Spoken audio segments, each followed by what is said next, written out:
we Mr. were, Bachelor, yeah. are these notes posted?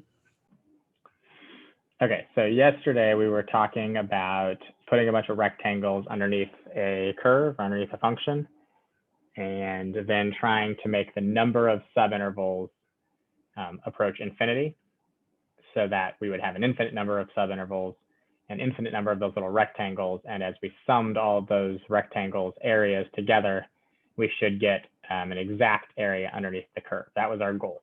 So this was the formula that we were going to use for it.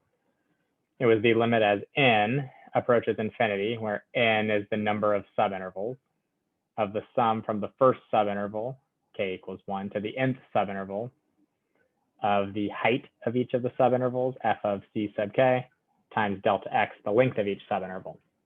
And since all the subintervals now had equal length, so they were all equal subintervals, we said that delta x value for each one ought to be b minus a divided by n, where we're going to use that formula in a little bit to evaluate some of these integrals.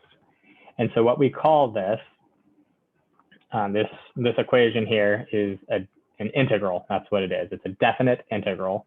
So it's an integral where we evaluate the area under a curve from a certain value a to another value b. And it should give us the exact value of the area under the curve if we can figure out all of these terms and figure out the summation and then evaluate the limit. And that's going to be our goal.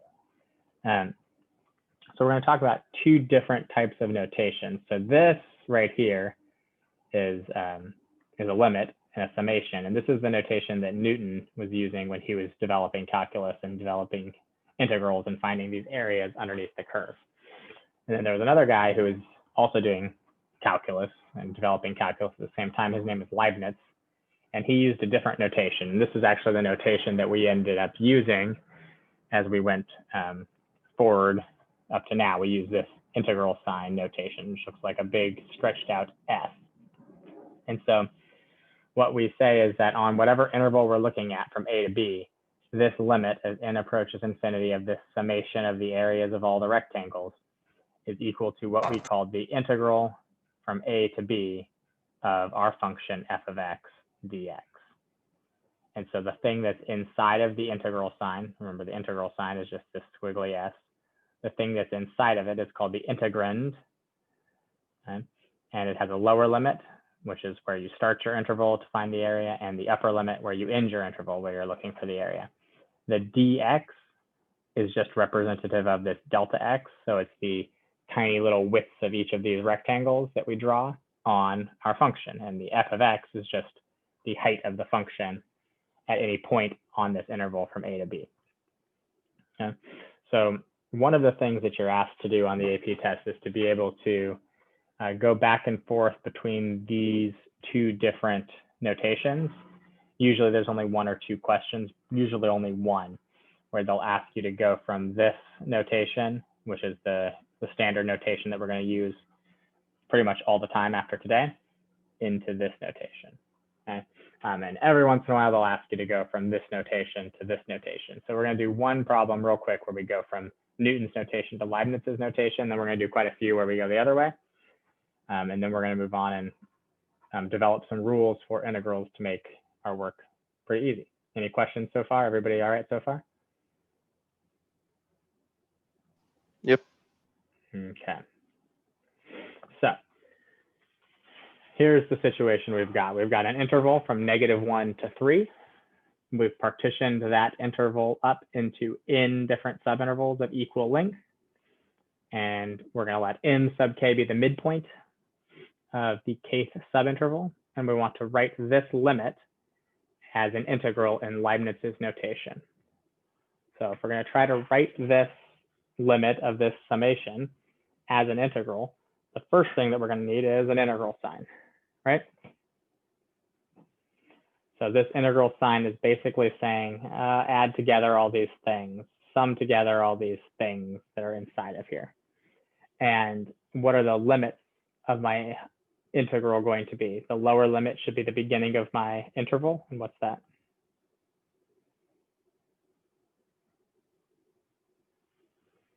Don't all shout it out at once. What's the beginning of my interval that we're looking at? -1. -1, right? It says the interval -1 to 3. So my upper limit ought to be 3. So we're going to integrate from -1 to 3. This is an integral from -1 to 3 of, well, if this is the height of my function, what's the function? The function ought to just be 3x squared minus 2x plus 5. If these m sub k's are the midpoints of each subinterval, then they should just be replaced with x's in our function notation, and the delta x becomes a dx. And so this whole situation that we're looking up here could be written as an integral from -1 to 3 of 3x squared minus 2x plus 5 dx. Everybody good with that? So what were the MKs and why could we just turn them into X's? So the m sub k's represent the, right, it says up here, they represent the midpoint of the kth subinterval. And so if m sub k is the midpoint of the kth subinterval, and this thing inside of here is supposed to represent the height of each rectangle, well then the height of the rectangle ought to be whatever x value we've gone over to get to m sub k times 3 squared minus 2 times that value plus 5, right? This is how high the rectangle is. And so that's the height of our function at whatever x value we're looking at. The x value we happen to be looking at to get this is the midpoint of the kth subinterval. But remember that kth subinterval could be any x value along -1 to 3 of the function we're looking at. Does that answer your question? Yeah. Okay, cool. Everybody good there or no?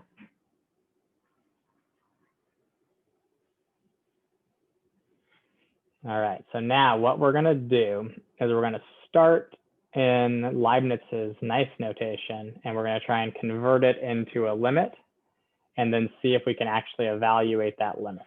So we're gonna start with a real easy one. We're gonna start with an integral from 0 to 2 of the function 3x dx. And I want us to, first off, I want us to think about what does this mean? What's an integral doing for us? Area under the curve. It's finding an area under the curve, right? Well, our curve is 3x. I know it's a straight line, but when we talk about curves, it can be anything. That didn't go through the origin. Let's try again. That didn't either. That's better. So there's my function 3x. We're looking at what's the area underneath the curve from 0 to 2. Well, do we actually need to do an integral to figure out that area? No. No, it's just a triangle, right? If we were to, I could just draw this out here as a triangle. The triangle has a base length of 2, and it has a height of what? 6. 6. So 1/2 of the base times the height ought to be 6 units squared, right? This integral should be equal to 6 when we're all done. We're all said and done, it should equal 6. Now, obviously, not all functions are going to be that easy. We might have like a sine function or a cubic function. We're not just going to always have a nice geometric shape, but sometimes you might. So let's see if we can write out the limit notation. So first off, I'm going to tell you that we're always going to, when we're doing these, use right rectangular approximations to start with. So I'm going to draw some arbitrary number of rectangles in there between 0 and 2. Everybody good with that? Yep. Okay. Now, our notation always says that this should equal the limit as n approaches infinity of the sum from the first rectangle to the nth rectangle of, what did we have in there? We had f of x sub k, or I think I said c sub k, right? Times, I'm just going to make it an x sub k for now, times delta x. True? So what are the two things we need to figure out? We know what f of x is, right? What's f of x? 3x. f of x is 3x, but we need to figure out what f of x sub k is, right? And we also need to figure out what delta x is. So we had already said that delta x, which is just the length of each one of these. What's the length of each one of those? It's the end point minus the starting point divided by in subintervals. Now I know I've drawn 5 subintervals on here, but that's just because that's how many I happen to draw. Remember that we're looking at what happens as n approaches infinity. So our delta x value is going to be 2 over n. Everybody good with that? Yeah. Okay. Yeah. So now, what does x sub k represent? Or what is, better than that, what does f of x sub k represent? If delta x is the width of each one, what is f of x sub k? The height of each rectangle. The height of each rectangle, right? F of x sub k is the height. And so we know that it's 3 times some x value, but what does that x value equal? What does x sub k equal? Well, let's look at the first, I'll do this right here. Let's look at the first rectangle. What is the x sub 1 on the first rectangle? Right, this little distance here is x sub 1, isn't it? Yeah. That's how far over I went. How far over did I go? F of x 2 sub divided 1. by. Yeah, I went over whatever the width of that subinterval was. I went over 2 over n from the origin, right? What about for the second one? What about x sub 2? How far over did I go to find this height? I went over 2 over n, and then I went over another 2 over n, didn't I? Yeah. So 2 over n times 2. What about x sub 3? I went over 2 over n and another 2 over n and then another 2 over n, right? 2 over n times 3. And what about x sub 4? Probably 2 over n times 4, and x sub 5, 2 over n times 5, and so on. So if I'm looking at the arbitrary case rectangle, x sub k, how far have I gone over? 2 over n times k. 2 over n times k. So we should know that x sub k is equal to 2k over n. And so now we've got a value for x sub k. We've got a value for delta x. We should be able to plug those in. So this should become a limit as n approaches infinity of the sum from k equals 1 to n of f of x sub k. Well, remember f of x is just 3x, right? So f of x sub k is 3x sub k, or 3 times 2k over n, times delta x, which is 2 over n. Everybody good with that? So the f of x, when you went from f of x sub k to the 3 times the 2k over n, you just pretty much have to find out the height, or like you. Maybe this will help. Okay. F of x sub k is 3x sub k, Okay. And then you just found x sub k. and then I found x sub k, right? And I said, well, x sub k is 2k over n, so I plugged that in as x sub k. Does that help? Yes. Cool. Don't worry, we're going to do more of these. This isn't the only one we're going to do. So oftentimes on the AP test, this is as far as they'll ask you to go. But technically, you're supposed to be able to evaluate these all the way out. So we're going to finish evaluating this all the way out. So this becomes a limit as n approaches infinity of this sum from k equals 1 to n.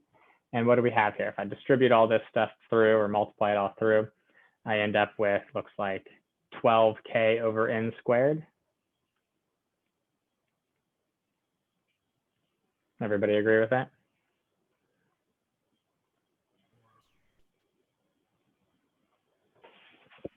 Yeah. Okay. So within this summation, is 12 a constant or is 12 something that's changing? ignore just for a second, ignore that there's a limit out here. Just think about this summation. Is 12 a constant or is 12 changing? Constant. Constant. What about K? Is K constant or is K changing?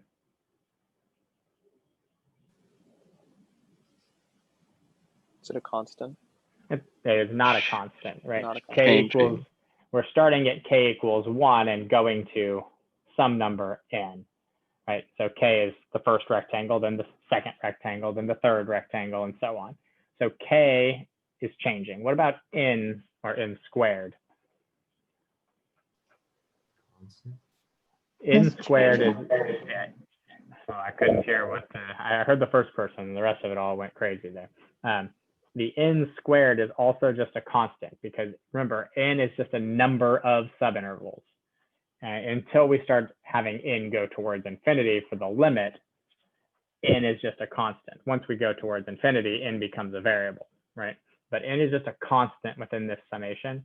So we can rewrite this as a limit as n approaches infinity of this constant 12 over n squared times the sum from k equals 1 to n of k. Right, so we can pull the constant out of the summation. And we should, from yesterday, know exactly what this sum from k equals 1 to n of k is. We proved that yesterday, didn't we? Yeah. What is that?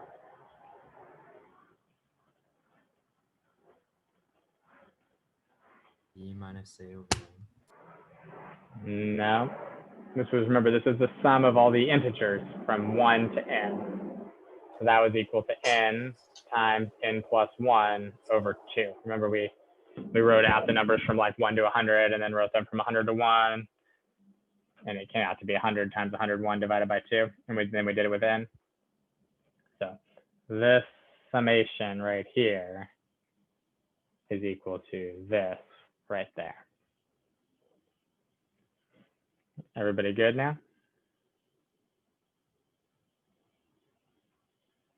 Yeah.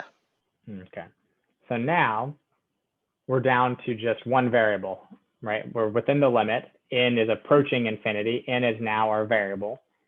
So this just becomes a limit as n approaches infinity of, well, if I distribute all this out, what do I end up with? I end up with 12 n squared plus 12n over 2n squared. And what sort of function am I looking at here? This is a rational function. If I plug in infinity, it's infinity over infinity. So we could use L'Hopital's rule, or we could just know that, what are we looking at? We're looking at a horizontal asymptote to the right of this function. And what does this limit equal?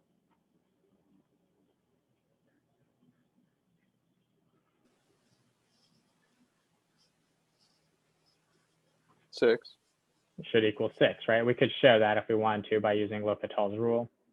I'll write it out just for this first one. That would become 24n plus 12, right, over 4n, which is still infinity over infinity.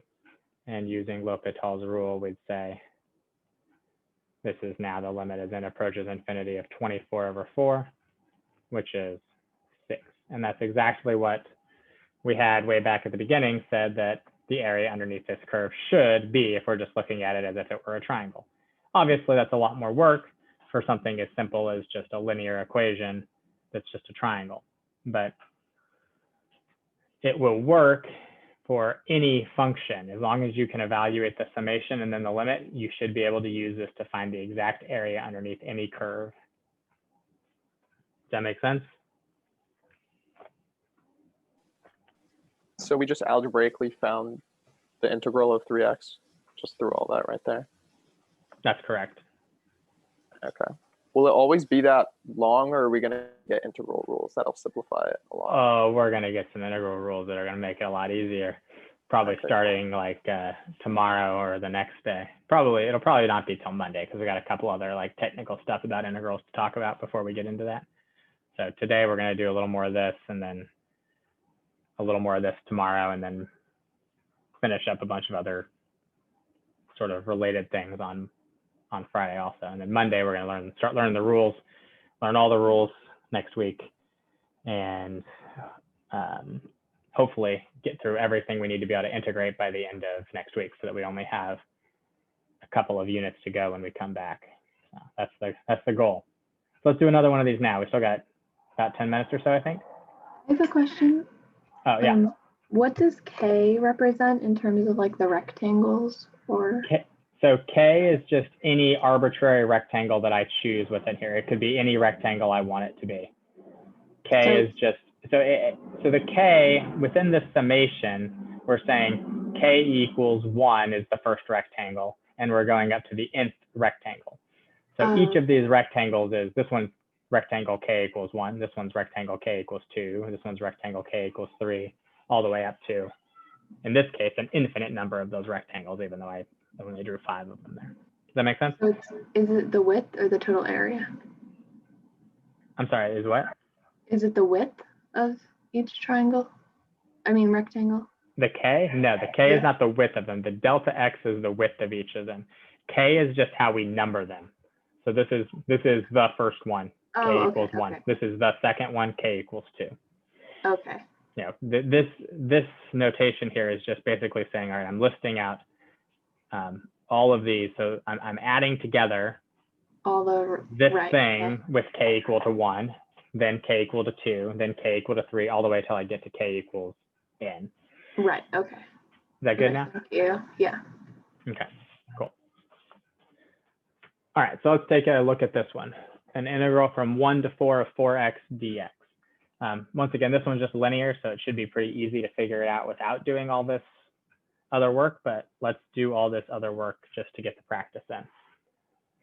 So to start with, we know that this should turn into a limit as n approaches infinity of the sum from k equals 1 to n, and it should always be f of x sub k. So what's f of x sub k for this one? It ought to be 4 x sub k times delta x. And this is how every single one of these should start, as a limit as n approaches infinity, sum from k equals 1 to n, and then function at x sub k times delta x. Everybody good there?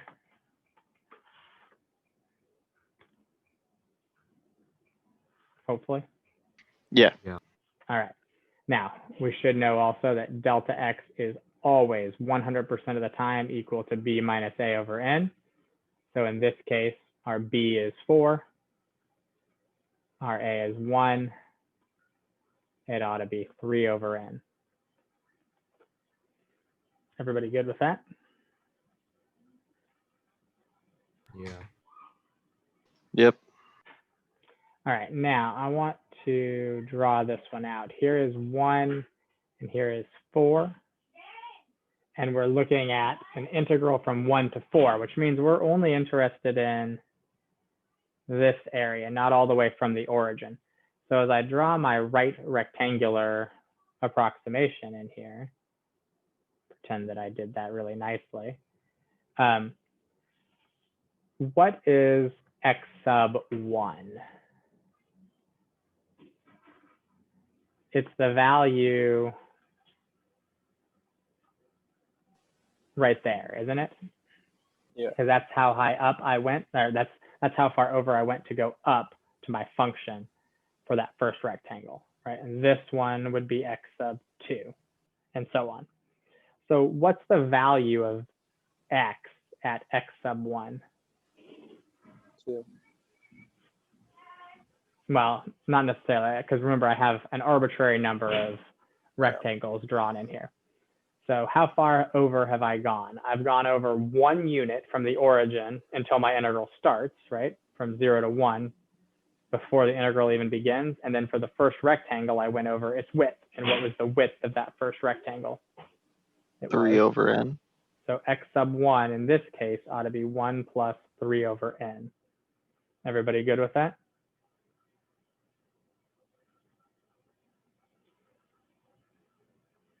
Yeah. What about x sub 2? Well, I've still gone over 1, and then I went over 3 over n, and then I went over another 3 over n.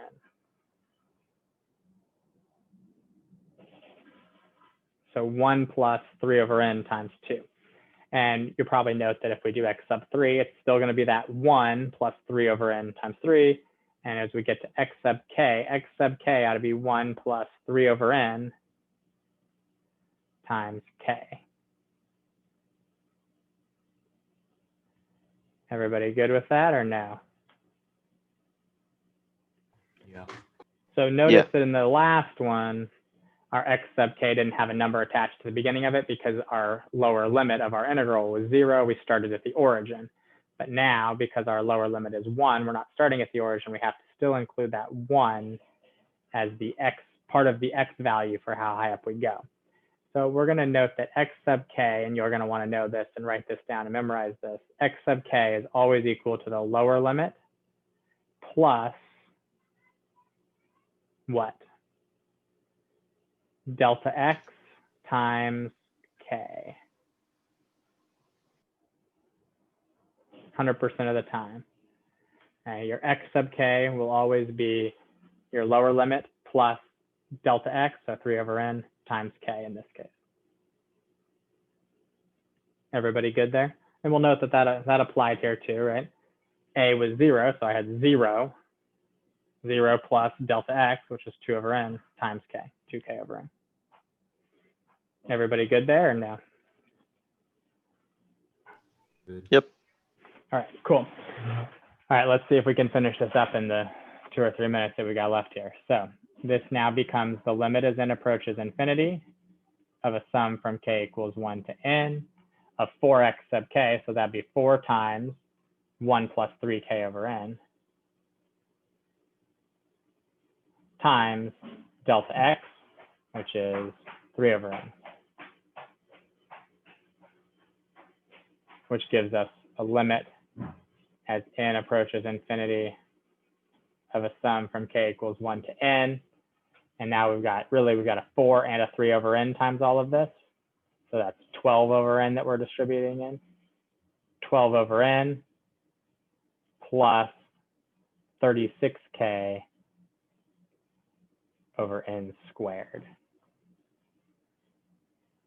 Everybody good there? Yeah. Okay. Now, this is a summation of 2 different things. Well, a summation is just a bunch of things added together.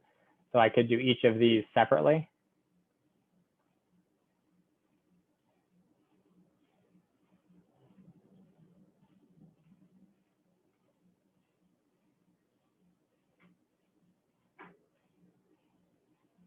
And in this second one, the 36 over n squared could come out in front of it if I wanted it to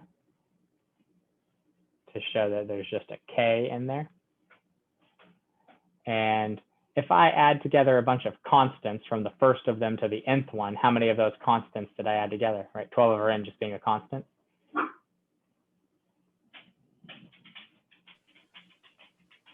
N of them. Yep. Right, there are n of these Yep. 12 over n. So what does n 12 over n's look like? Well, it equals 12n over n. And then over here, this summation ought to just be 36 over n squared times n plus 1 over 2. Everybody good with that? Is it always n, or in these problems, is it always n times n plus 1 over 2? If it's a summation of just k, yes, this summation, the sum from k equals 1 to n of k is always n times n plus 1 over 2. Okay. All right, let's finish this up real quick. We got now the limit as n approaches infinity. And if we look at the 12n over n, that just becomes a 12, right? Plus, this becomes 36n squared plus 36n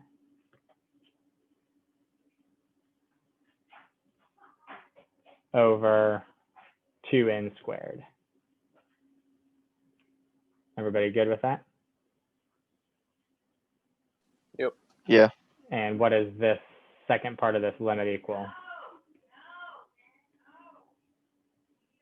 since they have the degree of the numerator and denominator is the same, we should just be able to divide the leading coefficients to get 18 and a result of 30. Everybody good with that or no? Are there any units attached to integrals? No, when we're just evaluating an integral, no. Later on, we will talk about area and then we'll attach units to it, but we're not, the integral itself is just a representation of the area. It's a numeric value for it, but it doesn't have a unit attached to it. Okay. So usually you wouldn't have to evaluate it that far out. Well, Like you said. on the AP test, if they're going to ask you to convert this into Newton's notation, they'll likely just have you stop right here at 12 over n plus 36k over n squared, or even right here. This might even be good enough, usually, but every once in a while, they'll ask you to evaluate it all the way out. So, Okay. yeah.